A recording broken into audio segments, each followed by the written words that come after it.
Is this the hardest fingerstyle exercise ever? I don't know. It certainly seemed like the hardest thing in the world when my guitar teacher, Jeff Wyman, showed it to me when I was 16.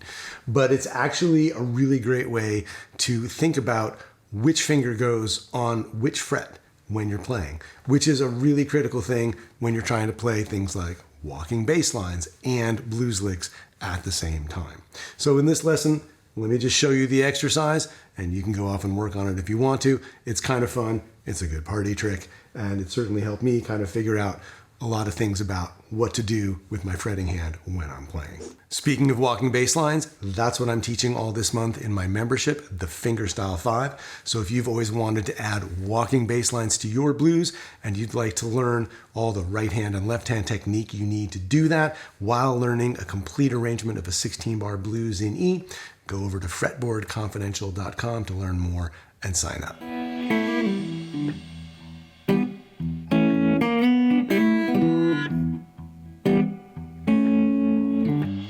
All right, so here's the exercise. And the idea is we're just gonna go chromatically up from this octave here, starting with the low E string and the second fret on the fourth string, up to the highest octave we can get while still in the open position, which is these two G sharps here with the first fret on the third string and the fourth fret on the high string. Now the idea is that you're always going to use your index finger for notes at the first fret, your middle finger for notes at the second fret, your ring finger for notes at the third fret, and your pinky for notes at the fourth fret. And as you go up, you're just going to play octaves. Your thumb is always going to play the lower note, and then one of your fingers is going to play the upper note. That part is not as important, although I suppose you could make a cool exercise out of that as well. All right, so we're going to start off with an open string on the bottom, and then you're going to use your middle finger on the fourth string. And then we've got first and third fret, so that's going to be index and ring finger. And then we've got middle and pinky, and then ring and open third string, and then pinky and index finger, right? Because that's fourth fret gets the pinky, and first fret gets the index. Now we've got another open string in the bass, and middle finger above that, then index and ring again. Now middle finger on the bass note, and we can get the open B string, and then ring and index, pinky and middle, open and ring, index and pinky, middle finger and open high string, ring finger and index finger, pinky and middle finger, open with the thumb and ring finger on top, and finally index and pinky. And then we're going to go back down.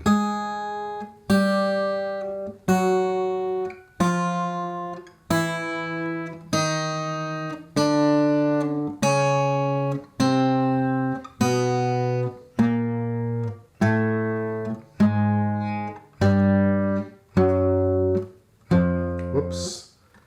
There we go.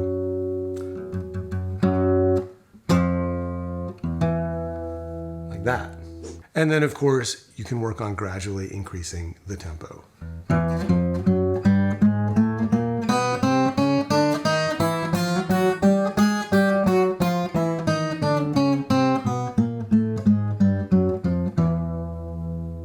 Now, this does involve a lot of unusual stretches. So if you feel any tension or the start of any kind of pain or anything here in your fingers, here in your wrist, anywhere in the whole situation, just back off and, step away from the exercise, or, just work on a little piece of it after that or whatever. It's just an exercise, right? So it's a cool thing to work on and try to figure some things out, but it's not worth straining or stretching or hurting anything in your hand for.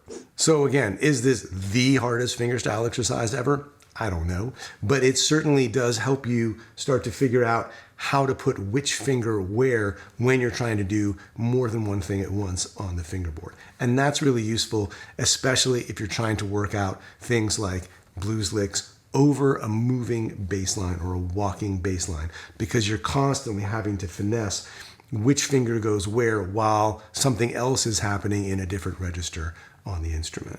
And I have walking bass lines on the brain right now because all this month in my membership, the Fingerstyle 5, I'm teaching a 16-bar blues in E that's built off of walking bass lines. And we're doing both a beginning and an intermediate to advanced version of that. So if you would like to come take a deeper dive into this style, check out the membership at fretboardconfidential.com. And if you've got a question about today's lesson, please leave it down below. I'd love to hear from you. And as always, thanks so much for watching. I'll see you next time.